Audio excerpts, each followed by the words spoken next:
Good morning and welcome back. તો હું છું સચિન રાવલ અને આપણે સૌ ફરીથી મળી રહ્યા છે આજે આપણા કોમ્પ્યુટરના લેક્ચરમાં. તો પ્રીવિયસ લેક્ચરમાં આપણે ચેપ્ટર નંબર 11 પર હતા, જેમાં અગર ચેપ્ટર નંબર 11 ની વાત કરીએ તો આપણે સ્ટાર્ટ એવી રીતે કર્યું કે આપણે પોતાનો ડેટાબેઝ સ્ટુડન્ટ નામનો બનાવ્યો હતો અને ડેટાબેઝના અંદર આપણે પોતાની ક્વેરી લગાવી હતી અને એટલા માટે કર્યું હતું કે ક્વેરી ઓર સારી રીતે ખબર પડે. અને એના પછી આપણે એવું કર્યું હતું કે બુકના અંદર જે ક્વેરી છે ખબર પડે કે બુકના અંદર જે ક્વેરી લખી હતી એ આપણે સોલ્વ કરી, જેમાં એક ટફ વાળી ક્વેરી પણ હતી. અગર બધાને યાદ હશે તો કે પ્રાઇમરી કી અને ફોરેન કી વાળી, કે બે કે વધારે ટેબલને આપણે એક જોડે લાવવાનું, બે કે વધારે ટેબલને એક જોડે લાવીને પછી એમાંથી આપણે ડેટા લાવવાનો, રાઈટ. એમાં પ્રાઇમરી કી અને ફોરેન કીમાં ડેટા પાછો મેચ થતો હોવો જોઈએ તો જે ડેટા આવે એ પણ વસ્તુ તમે જોઈ હતી કે આપણે ડેટા નતો આવે કોઈક જગ્યાએ તો શું આવતું હતું, બ્લેન્ક આવતું હતું. પછી આપણે ટેબલમાં જઈને જોયું તો પ્લસના સિમ્બોલ પર ક્લિક કરીને આપણે ડેટા દેખાતો પણ હતો. તો એવી રીતે આપણે એક ક્વેરી જોઈ હતી. એટલા માટે જ મેં તમને કીધું હતું કે હું પહેલા સિમ્પલ વાળી ક્વેરી કરી જેને તમને ક્વેરીનો એક્ઝેક્ટ આઈડિયા આવી જાય, પછી તમને ડાયરેક્ટલી આ ક્વેરી પર લઈને આવો તો પ્રોબ્લેમેટિક જેવું ના થાય, બરાબર. તો આપણે એ રીતે કરી. હવે આપણે એનાથી આગળ વધીએ તો આપણે એનાથી નેક્સ્ટ સ્ટેપ આપણે હવે કેવું છે કે બુકના અંદર જે ક્વેરીઓ છે એ ક્વેરી આપણે કરવાની છે. આપણે પહોંચી ગયા છે પેજના બુકના અંદર પેજ નંબર 246 ના અંદર, જેમાંથી આપણે હવે ક્વેરી કરવાની છે. હવે પેજ નંબર 246 થી પાછું એવું જ છે કે ભાઈ હવે આગળનો જેટલો સિલેબસ છે બધું શું છે કે ઓલરેડી કટ કોવિડ ના રીતે, ઓકે. જે તમે લોકોએ કદાચ જેના જોડે હશે પીડીએફ કટ સિલેબસ વાળી એને આઈડિયા હશે કે આગળનો સિલેબસ કટ છે. હવે આગળનો સિલેબસ કટ છે પણ આપણે પ્રેક્ટિસ કરતું રહેવાનું. કેમ? કારણ કે આપણે એમસીક્યુ નહીં આવે, પ્રેક્ટિકલ અંદર પણ નહીં આવે, પણ આ વસ્તુ આપણને નેક્સ્ટ સ્ટેન્ડર્ડમાં બહુ કામમાં આવશે. એટલે આપણે શું કરવાનું, આપણે જોડે ઇનફ ટાઈમ છે, આપણી એક્ઝામની હજી વાર છે, તો આપણે એની પ્રેક્ટિસ કરવામાં શું વાંધો આવે છે કે આપણે નેક્સ્ટ સ્ટેન્ડર્ડમાં એવું ના થાય કે આપણે આ સ્કીપ થઈ ગયું એટલે આપણને આવડ્યું નહીં એટલે આપણને પ્રોબ્લેમ પડી, ઓકે. એટલે આપણે આ જ વસ્તુને આગળ કેરી ફોરવર્ડ કરીએ કે ભાઈ આપણે આ વસ્તુ હમણાં શીખતા જ રહીએ, ઓકે. અને હું એવું વિચારું છું કે તમે લોકો પણ આની જેમ હું તમને કરાવું છું એ તમે આની પ્રેક્ટિસ કરતા હશો અને પ્રેક્ટિસ કરશો, ઓકે. તો પેજ નંબર 246 પર આવી જઈએ તો પેજ નંબર 246 ના અંદર હવે એવું છે કે ભાઈ એક પર્ટિક્યુલર ફિલ્ડ જોડે કામ કરવાનું. હવે એક ફિલ્ડનો મતલબ શું થઈ ગયો કે આપણે ટેબલ બનાવી તો એક્ઝામ્પલ લીધું હું તમને સમજાવું તો આપણે ટેબલ બનાવ્યું તો સ્ટુડન્ટ, તો સ્ટુડન્ટનું નામ હતું, એડ્રેસ હતું, એરિયા હતું, અલગ અલગ જે ફેક્ટર હતા એમાંથી પર્ટિક્યુલર એક ફેક્ટર લઈ લઈએ. જેમ કે એટ્રીબ્યુટ આપણે જેને હું ખાસ કરીને કહેતો હોઉં છું કે એનું નેમ છે કે એનું એડ્રેસ છે, તો એ એટ્રીબ્યુટ કહો કે ફિલ્ડ કહો એક સેમ જ વસ્તુ કે કોઈ પણ એક ફિલ્ડ ઉપર કામ કરવું, બરાબર. જેમ કે માર્ક્સ ની વાત કરીએ તો મેં ખાલી માર્ક્સ માટે કર્યું હતું કે ગ્રેટર ધેન 50 થી વધારે એને નામ આવ્યું તો ખાલી માર્ક્સ ની ફિલ્ડને લઈને મેં કામ કર્યું એવી રીતે. તો હવે આપણે જે કરવાનું છે કે ભાઈ એક ફિલ્ડને લઈને કામ કરવાનું છે, બરાબર. પણ હવે ફિલ્ડને લઈને કામ કઈ રીતે કરવાનું એ હવે આગળ જે મેઇન વસ્તુ છે એ છે. જુઓ તમે એ જ પેજના એન્ડમાં તમને કોષ્ટક દેખાતું છે 11.1 જેમાં તમને ઓપરેટર આપેલા છે અલગ અલગ. જેને હું ઇંગ્લિશમાં કહું તો પહેલું જે ઓપરેટર છે એને કમ્પેરિઝન ઓપરેટર કહેવાય, બીજું છે એને લોજિકલ કહેવાય, ત્રીજું છે એને સ્પેશિયલ ઓપરેટર કહેવાય. હવે કમ્પેરિઝન ઓપરેટર આપણે જોઈએ છે અને આપણે યુઝ પણ કરીએ છીએ. જે તમે સિમ્બોલ જોઈને ખ્યાલ આવી ગયો હશે કયા છે comparison operator. Less than, greater than, less than equal to, greater than equal to, not equal to, double equal to, બરાબર. આ આપણે પહેલા પણ યુઝ કર્યું હતું. જે મેં હમણાં એક્ઝામ્પલ આપ્યું કે માર્ક્સ છે તો ગ્રેટર ધેન 50 લગાવ્યું તો ગ્રેટર ધેન નું સિમ્બોલ લગાવ્યું તો એ શું થઈ ગયું, કમ્પેરિઝન ઓપરેટર થઈ ગયું. પછી ઓપરેટર છે એ છે લોજિકલ ઓપરેટર. લોજિકલ ઓપરેટરની અંદર એન્ડ ઓર નોટ, બરાબર. હવે એન્ડ ઓર નોટ ની વાત કરીએ તો આપણે સીએમડી કમાન્ડમાં પણ યુઝ કર્યું હતું કે ભાઈ એન્ડ એટલે બંનેમાંથી એક, એવી રીતે ઓર એટલે બંનેમાંથી કોઈ સાચું, નોટ એટલે બંને ખોટા તો આપણને રિપ્લાય મળે એ રીતે, બરાબર. તો આપણે એવી રીતે આનો યુઝ કર્યો. તો હવે એક્સેસમાં મતલબ કે આપણે અહીંયા ડેટાબેઝમાં કઈ રીતે યુઝ કરવાનું છે એ આપણે હવે આગળ જોઈશું. એના પછી છે સ્પેશિયલ ઓપરેટરમાં લાઈક, ઇઝ, બિટવીન, ઇન, બરાબર. જેમાંથી આઈ થિંક સો બિટવીન બધાને ખબર હશે કે બે વસ્તુ ન વચ્ચે. જેમ કે એક્ઝામ્પલ એવું કહું કે મારા જે સ્ટુડન્ટનું ટેબલ છે એના અંદર સ્ટુડન્ટ ડેટા બર્થ છે તો મારે 1990 થી 1995 ના અંદર જન્મેલા ખાલી સ્ટુડન્ટના ડેટા જોઈએ, રાઈટ. એવી રીતે કે 1990 થી 2000 ના વચ્ચેના જેમની ડેટ ઓફ બર્થ હોય એ લોકોનો ડેટા જોઈએ. કાં તો એમ્પ્લોયનું ટેબલ હોય એના અંદરથી કે ભાઈ 2002 થી લઈને 2005 માં કેટલા લોકો જોઈનિંગ કરે એ લોકો ડેટા જોઈએ, એવી રીતે, બરાબર. તો એ રીતેનો જે કંઈક છે કે ભાઈ આ સમયથી આ સમય મતલબ કે આ તારીખથી આ તારીખ, આ માર્ક્સથી આ માર્ક્સ, તો આ રીતનો મારે કોઈ ડેટા જોઈએ તો હું શું યુઝ કરીશ, ત્યાં બિટવીન યુઝ કરીશ, બરાબર. પછી ઇન આપણે ક્યાં યુઝ કરીશું કે જ્યાં આપણે કોઈ પર્ટિક્યુલર જેમ કે એક્ઝામ્પલ ઇન માટે તમને કહું સિમ્પલ એક્ઝામ્પલ, તો આપણને યાદ છે આપણે લોકો એરિયા જોયું સિટી, જેને આપણે શું કર્યું કે ભાઈ જે અમદાવાદમાં રહેતા હોય એવા લોકો આવવા જોઈએ, બરાબર. તો આપણે શું કરતા કે ઇક્વલ ટુ ડબલ કોટ્સમાં અમદાવાદ લખી દેતા હતા અને અમદાવાદમાં જેના લોકો રહેતા હોય તે લોકો આવતા હતા. હવે એવી રીતે કે મારે એવું જોઈએ છે કે અમદાવાદમાં રહેતા પણ અને મુંબઈમાં રહેતા પણ બંને જગ્યાએ રહેતા એવા લોકો જોઈએ. હવે એટ્રીબ્યુટ તો એક જ છે ફિલ્ડ કે ભાઈ સિટી, બરાબર. હવે બંને વેલ્યુ કઈ રીતે નાખવાની, તો બંને વેલ્યુ નાખવા માટે ઇન ઓપરેટર યુઝ કરવો પડે. હવે કઈ રીતે યુઝ કરવાનો એ આપણે આગળ જોઈશું, મતલબ કે આ બધી વસ્તુ આપણે આગળ આ વસ્તુ કરવાની છે પણ મેં તમને એક ઓવરવ્યુ આપ્યું કે આપણે આગળ કઈ રીતે કામ કરીશું, બરાબર. તો એક ઓવરવ્યુ છે. હવે દરેક વસ્તુનો આપણે યુઝ કઈ રીતે કરીશું એ આપણે ધીરે ધીરે જોઈએ. તો સૌથી પહેલું અહીંયા પ્રેક્ટિકલ જે આપ્યું છે એ સિટીનું છે કે ભાઈ અહીંયા અમદાવાદમાં જેટલા લોકો રહેતા હોય એ લોકોનો મારે ડેટા જોઈએ છે કે ભાઈ અમદાવાદમાં સ્પેશિયલી પર્ટિક્યુલર રહેતા હોય એ લોકો, કે પેજ નંબર 246 માં આપેલું છે. હવે આપણે એમાં ઇક્વલ ટુ યુઝ કરવાનું છે કે ભાઈ city equal to Ahmedabad, simple છે. તો આપણે સૌથી પહેલા આપણને આવડે છે એટલે આપણે એ વસ્તુ પર ફોકસ કરીને જઈએ. તો હું સૌથી પહેલા ડેટાબેઝ ખોલી દઉં છું, તમને તમારા ડેટાબેઝનું નામ ખબર જ હશે. આપણે એક્સેસ ખોલીએ, તમારા ડેટાબેઝનું નામ છે 11 ગુજરાતી મીડિયમ, ઓકે. હવે એમાંથી સિટીનું જે ટેબલ છે આપણે એમાં જતા રહીએ જેમાં સિટી નેમ છે અમદાવાદ, મુંબઈ અને XYZ. તો આપણે પહેલા શું શોર્ટ ફોર્મ ને થોડું લોંગ ફોર્મ કરી દઈએ જેનાથી આપણને થોડું લાગે કે ના કે ઓકે, કેમ કે આપણે બનાવતા ટાઈમ શું કર્યું કે ફટાફટમાં બનાવી દીધું.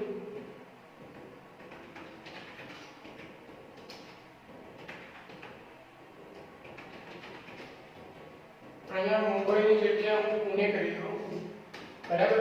હવે આપણે આની જે ક્વેરી છે એમાં રાઈટ ક્લિક કરીએ, એના ડિઝાઇન વ્યૂમાં જઈએ.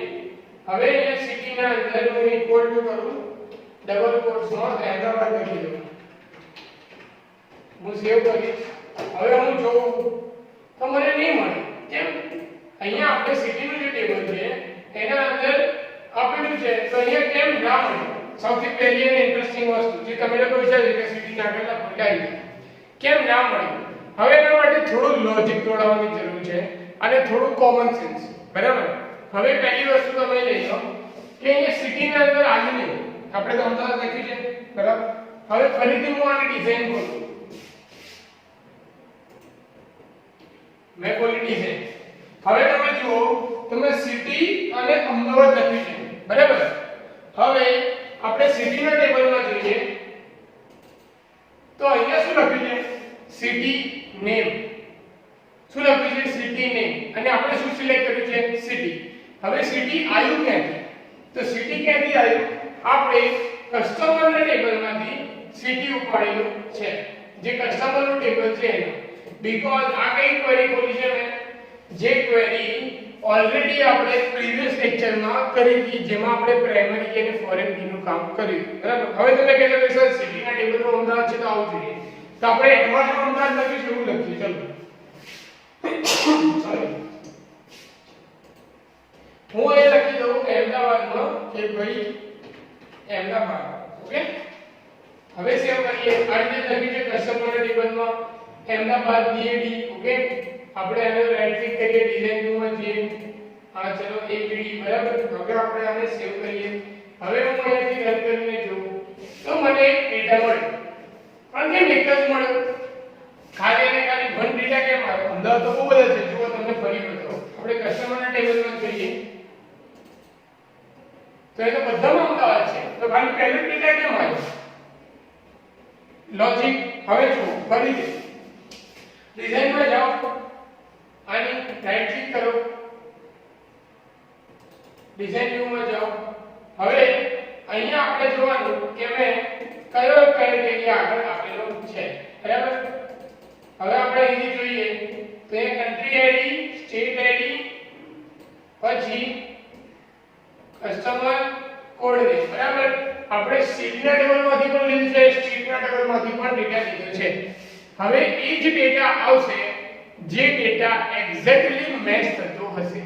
હવે આપણે એક જે નંબર છે કન્ટ્રી આઈડી છે સ્ટેટ આઈડી માં એ જ આપણે બધી જગ્યાએ મેચ થાય છે એટલે મારી ક્વેરીમાં ખાલી અને ખાલી વન ડેટા જ આવે છે. હવે જે સ્ટેટ આઈડી ની કન્ટ્રી આઈડી છે જેમ કે ફોર એક્ઝામ્પલ અહીંયા સ્ટેટ આઈડી છે 2 પછી કન્ટ્રીના ટેબલમાં કન્ટ્રી આઈડી છે 2 કસ્ટમરના ટેબલમાં સ્ટેટના ટેબલમાં જઈએ તો સ્ટેટના ટેબલમાં આઈડી છે 2 પણ અહીંયા સ્ટેટ નેમ છે અહેમદાબાદ. ઓકે એટલે જે જગ્યાએ ખાલી ડેટા મેચ થતો હોય એ ડેટા જ આપણને મળવાનો છે. જેમાં મને અહીંયા ખાલી અને ખાલી સ્ટેટ આઈડી અને કન્ટ્રી આઈડી વન મેચ થાય છે એટલે મને એનો ડેટા એક્ઝેક્ટલી મળે છે, બીજો કોઈ ડેટા મળતો નથી. ઓકે મતલબ કે સિમ્પલ ભાષામાં અગર તમને બતાવું તો જ્યારે આપણે બે ટેબલને મિક્સ કરીએ જે આપણે પ્રીવિયસ લેક્ચરમાં કરી ચૂક્યું છે તો આપણને આઉટપુટ ક્યારે મળે જ્યારે આપણી પ્રાઇમરી કી અને ફોરેન કીની વેલ્યુ એકદમ એક્ઝેક્ટલી મેચ થતી હોય ત્યારે. હવે આપણે અમદાવાદની સ્પેલિંગની વાત કરીએ તો આપણે જે હમણાં નવું કર્યું મતલબ કે જે આપણે સિટીના ટેબલમાં કર્યું એમાં એ કેપિટલ હતો અને આખી સ્પેલિંગ લખી. પછી અમદાવાદ સ્ટેટમાં પણ છે પણ એમાં આખી સ્પેલિંગ શું છે સ્મોલ લેટરમાં છે. પછી અમદાવાદ આપણે જેમાંથી લાયા જેમ કે કસ્ટમરના ટેબલમાંથી લાયા એમાં અમદાવાદની સ્પેલિંગ શું લખી છે કે ADAD. ઓકે હવે કસ્ટમરનું ટેબલ છે એ આખું કોલ થાય છે બીકોઝ કસ્ટમરના ટેબલના બધા ડેટા કોલ થાય છે એટલે કસ્ટમરના ટેબલનું અમદાવાદ જ આવશે પહેલો પોઈન્ટ. બીજો પોઈન્ટ કે જ્યાં એની પ્રાઇમરી કી અને ફોરેન કી મેચ થતી હશે એટલો ડેટા આવશે. પ્રાઇમરી કી અને ફોરેન કી કઈ મેચ થાય છે ખાલી પહેલા નંબરની, આગળની મેચ થતી નથી એટલે શું આગળનો ડેટા આપણને મળ્યો નહીં. બરાબર. અને એનું પણ રીઝન શું છે કારણ કે આપણે અમદાવાદ શોધીએ છીએ અને અમદાવાદ જે સિટીનો જે એટ્રીબ્યુટ છે સિટીનો એ એટ્રીબ્યુટ કોઈ પણ જગ્યાએ પ્રાઇમરી કી કે ફોરેન કી છે નહીં. બરાબર. એટલે કોન્સેપ્ટ એવો યાદ રાખવાનો કે આપણે કોઈ ડેટા ફાઇન્ડ કરતા હોઈએ ત્યારે એ ડેટા પ્રાઇમરી કી કે ફોરેન કી ના હોય તો બે ટેબલને ભેગા કરવા નહીં. હવે આપણે આ જ વસ્તુને સિમ્પલ રીતે કરીશું. તો આપણે શું કરીશું સિટીના ટેબલમાં જઈશું. અહીંયા હું ડેટા એડ કરી દઉં પહેલા. જો તમને અહીંયા પ્લસ દેખાય છે બીકોઝ શું છે બધું અહીંયા આપણને ઓલરેડી પ્રાઇમરી કી ને બધું મળેલું છે. બરાબર. તો હવે આપણે અહીંયા થોડો ડેટા એડ કરી દઈએ હમણાં માટે.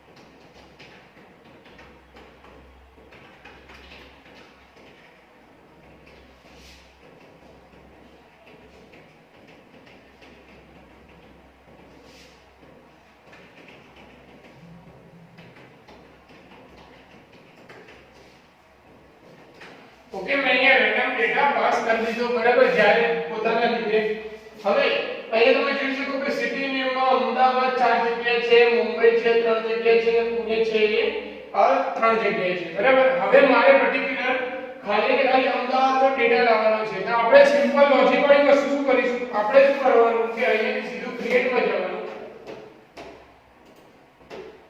ક્વેરી ડિઝાઇનમાં જવાનું, સિટીનું ટેબલને એડ કરવાનું, સિટીના ટેબલના બધા એટ્રીબ્યુટને અહીં ડ્રેગ એન્ડ ડ્રોપ કરવાના.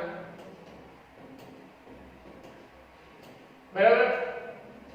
હવે અહીં હું ઇક્વલ ટુ લગાવીશ ડબલ કોટ્સમાં હું લખીશ અહેમદાબાદ. સેવ કરી પૂછે ક્વેરી નંબર 9 ઓકે 9 નંબર બની ગઈ. આઈ કે અમદાવાદના બધા ડેટા જે નંબરમાં છે એ નંબર વાળો બધો ડેટા મને મળી ગયો. સિમ્પલ અને ઈઝી. હવે અહીંયા બધા ડેટા કેમ મળે અને તે એક જ ડેટા મળે કેમ? બીકોઝ આ શું છે પર્ટિક્યુલર એ ટેબલની ક્વેરી મેં કરેલી છે અને આ ક્વેરી નંબર 8 માં શું છે કે આપણે પ્રીવિયસ અંદર સ્ટેટ કન્ટ્રી બધા ટેબલને કસ્ટમર બધા ટેબલને મિક્સ કરીને આપણે કામ કરતા એટલા માટે કારણ કે આપણે પ્રાઇમરી કી ફોરેન કી કરતા હતા એટલે. ઓકે. એટલે સૌથી મેઇન જે કોન્સેપ્ટ જે મેઇન શીખવાનો કોન્સેપ્ટ છે અને શીખવાનો કોન્સેપ્ટ છે એ છે કે જ્યારે તમે બે થી વધારે ટેબલને ભેગા કરો, એક થી વધારે ટેબલ તમે જ્યારે ભેગા કરો તો એમાં પ્રાઇમરી કી ફોરેન કીની આગળ તમારે કોઈ ક્વેરી લખવાની હોય તો જ. સપોઝ તમારે કોઈ ક્વેરી એવી છે કે જેમાં પ્રાઇમરી કી ફોરેન કી કંઈ લખતું જ નથી, તો તમારે કંઈ એવું કંઈ વધારે ટેન્શન લેવાની જરૂર નથી. તમારે સિમ્પલ શું કરવાનું, એ ટેબલની ક્વેરી બનાવવાની અને એને એટ્રીબ્યુટ એડ કરીને પછી તમે એના અંદર ક્વેરી કરી શકો. હવે આગળ હું કોઈ બી ક્વેરી કરીશ તો આવી જશે, સિમ્પલ બધા ડેટા આવી જશે. હવે અમદાવાદ છે જેથી આપણે સિમ્પલ અગર અહીંયા જે ડિઝાઇન ટૂલમાં છે ને અમદાવાદ નીકળે ને હું અહીંયા સપોઝ ઇક્વલ ટુ કરું, અહીંયા હું પુણે કરી શકું, સેવ કરું અને અહીં ડેટા શીટ ટૂલમાં જઈશ તો મને પુણેનો ડેટા મળશે. મતલબ કે જે પુણે છે એના અંદર જે એરિયા છે એ રીતે મળશે. મતલબ કે આ રીતે મારું જે કામ છે એ ઈઝીલી થઈ જશે, બરાબર. એટલે આ રીતે આપણે પણ આગળ કામ કરવાનું, બરાબર. ઓકે, તો આ મેઈન કોન્સેપ્ટ હતો શીખવવાનો કે ભાઈ આ રીતે જ તમારે કામ કરવાનું. હવે આપણે આ કરીને આગળ વધીએ કે ભાઈ ચલો આ તો ખબર પડી ગઈ કે ભાઈ સિટીનું નેમ મિસમેચ થાય, આ તે જો આપણને આ વિશે મળે. હવે આગળ જુઓ, જે તમે બાજુના પેજમાં છે પેજ નંબર 247 માં એમાં ઇમ્પલનું ટેબલ છે, એમાંથી એ લોકોએ શું કર્યું છે કે ભાઈ ફર્સ્ટ નેમ, લાસ્ટ નેમ અને જોઈનિંગ ડેટ, મતલબ કે કઈ ડેટે જોઈન થયું છે એ પર્ટિક્યુલર ફાઇન્ડ કરવાનું છે. હવે એમાં પણ નવું શું શીખવાનું છે જોઈએ. તો આપણે શું કરીએ, એમ્પ્લોયના ટેબલમાં જઈએ. એમ્પ્લોયના ટેબલના અંદર જઈને પહેલા તો હું જોઉં કે જોઈનિંગ ડેટ જેવું કંઈ આપ્યું છે નથી આપ્યું, મેં જોઈનિંગ ડેટની ફિલ્ડ જ નથી નાખી. તો મને વ્યૂમાં જઈશ, ડિઝાઇન વ્યૂમાં જઈશ અને અહીંથી જોઈનિંગ ડેટની ફિલ્ડ એડ કરી દઈશ. joining underscore date, બરાબર. અહીંયા હું date and time આપી દઈશ, સેવ કરીશ, વ્યૂ માં જઈશ, ડેટા શીટ વ્યૂ માં જઈશ. હવે joining date ની અંદર હું joining date નાખી દઈશ કે ચલો ભાઈ 10/1/1955 પછી 5/5/1958 અને મોટી ડેટ છે. Enter new value. પછી 1/1/2007 પછી 1/3/2010 અહીંયા મોટી વેલ્યુ થઈ ગઈ. ઓકે, ચલો હવે અહીંયા મેં ડેટા નાખ્યો છે ટેમ્પરરી, બરાબર, કે ભાઈ 1 5 10 1 એવી રીતે. હવે આપણે આના ઉપર ક્વેરી કરવાની. તો ફરીથી ક્રિએટમાં જઈશું, ક્વેરી ડિઝાઇનમાં જઈશું, એમ્પ્લોયનું ટેબલ લઈશું અહીંયાથી, બરાબર. હવે એમ્પ્લોયર ગ્રેડ ટેબલ છે તો આપણે એમ્પ્લોયરના ટેબલ અંદર કર્યું છે તો હું એમ્પ્લોયરનું ટેબલ. હવે અહીંયા જોઈનિંગ ડેટ છે તો હું અહીંયા ઈ કોડ જેટલા પણ ડેટા છે લઈએ. ચલો આપણે ડેટા નથી લેવા, બધા આપણે અહીંયા ખાલી નેમ અને અહીંયાથી જોઈનિંગ ડેટ બે જ વસ્તુ લઈએ, કારણ કે બુકના અંદર પણ શું કરે છે, ફર્સ્ટ નેમ અને લાસ્ટ નેમ માં લીધેલું છે.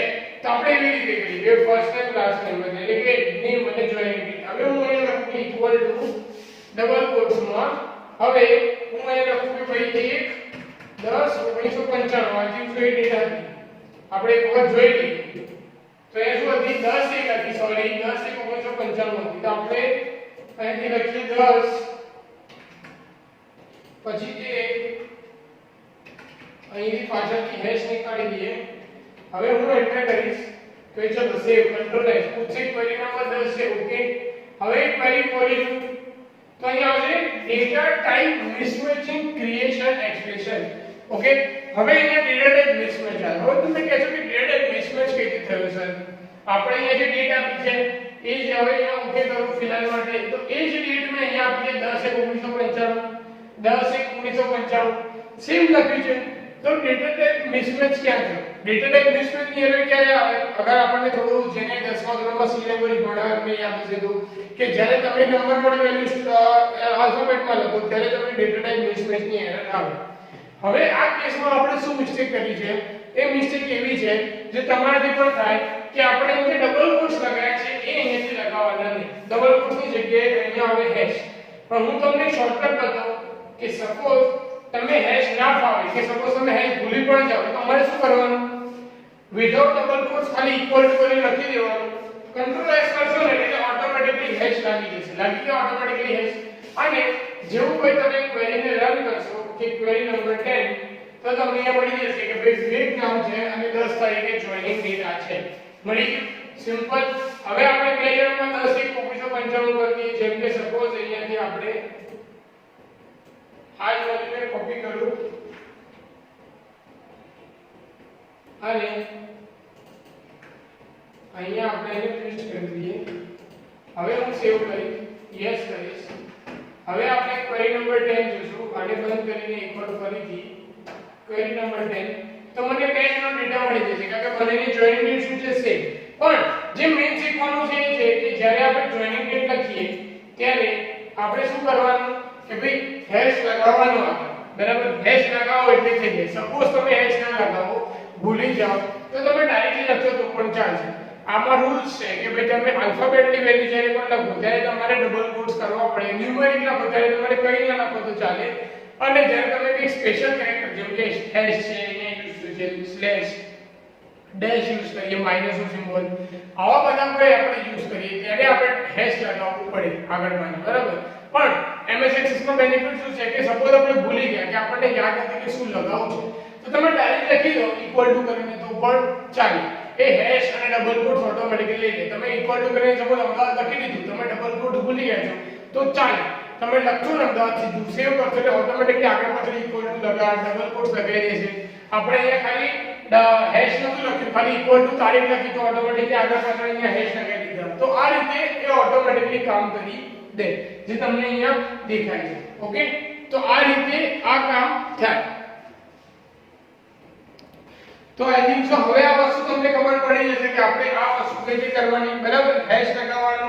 ઓકે તો આપણે આ રીતે આપણે જોઈનિંગ ડેટ મતલબ કે ડેટ ઓફ બર્થ ફાઇન્ડ કરી છે કંઈ પણ ફાઇન્ડ કર્યું છે ડેટ ને હિસાબથી તો આપણે ઈઝીલી ફાઇન્ડ કરી શકીએ.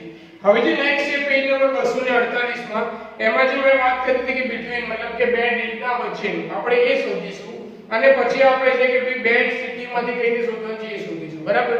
તો એ આપણે કરીશું નેક્સ્ટ લેક્ચરમાં. જ્યારે આપણે નેક્સ્ટ લેક્ચરમાં મળીશું ત્યારે ત્યાં સુધી તમે લોકો આની પ્રેક્ટિસ કરો અને પોતાનું ધ્યાન રાખો બરાબર.